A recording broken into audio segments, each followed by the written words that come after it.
uge, der genåbner formynderskabssalen, også kendt som Finn Juhl-salen i FN-bygningen i New York.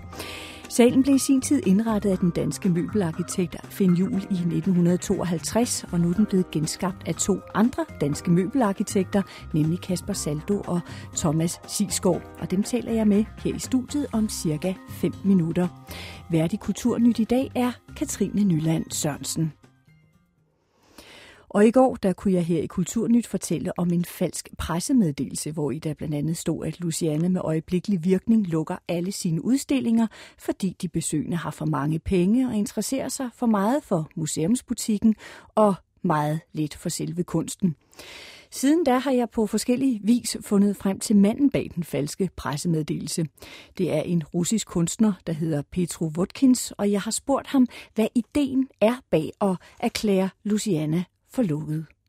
I think that Louisiana Museum is one of the best in the world, but still it's kind of boring. And basically what they call modern art is like 60 years old or 50 years old or 40 years old, which means that we're kind of in stagnation.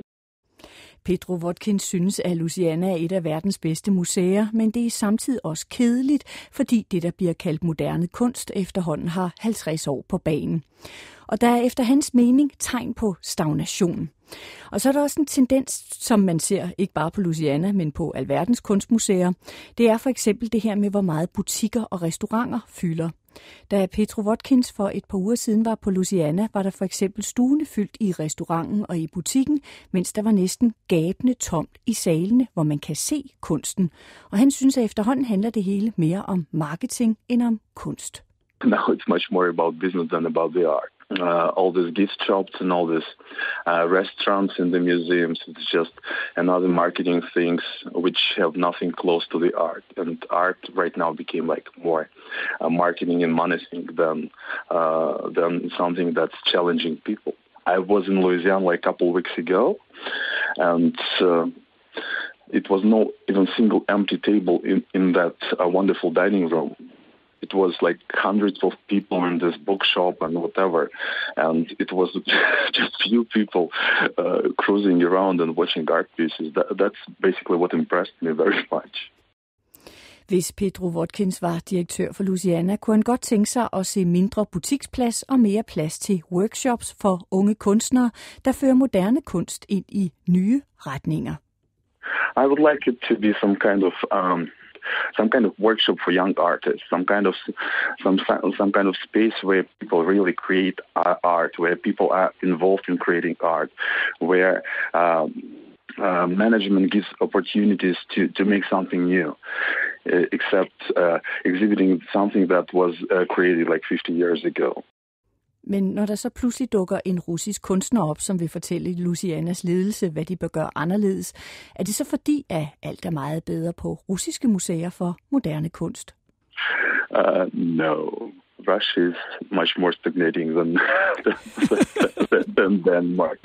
And the only reason why I did it in Louisiana, because I think it's the best, and they should be the first ones who start, because this environment that they have, they shouldn't use it like this, to put all these art pieces that you have already seen in 100 other museums, in 100 other places, in thousands of books, and if you Google it, whatever they exhibit, you can find whatever you want. And they're using this astonishing art space as a school, because it might be interesting for kids who are like 7 years old, 8 years old, 15 years old. Depends when they start their education. And that's very good from the educational point. But it has nothing with the real art that's moving society forward. Og når Petro Votkins gør sig til selvbestaltet rådgiver for Louisiana, så er det primært fordi, han synes, Louisiana måske er det bedste museum for moderne kunst. Men museet burde bruge de smukke omgivelser bedre og bruge mere plads på kunst og mindre plads på den kunst, som man i forvejen kan se på alle andre museer rundt om i verden. Og så mener han, det ikke bør være en skolebygning, hvor børn og unge kan lære om kunsthistorie, sådan som den har udviklet sig, men mere bruge stedet på kunst, der viser vejen frem for resten af samfundet. Og det sagde Petro Votkins, som lige nu sidder i et fly på vej hjem til Rusland.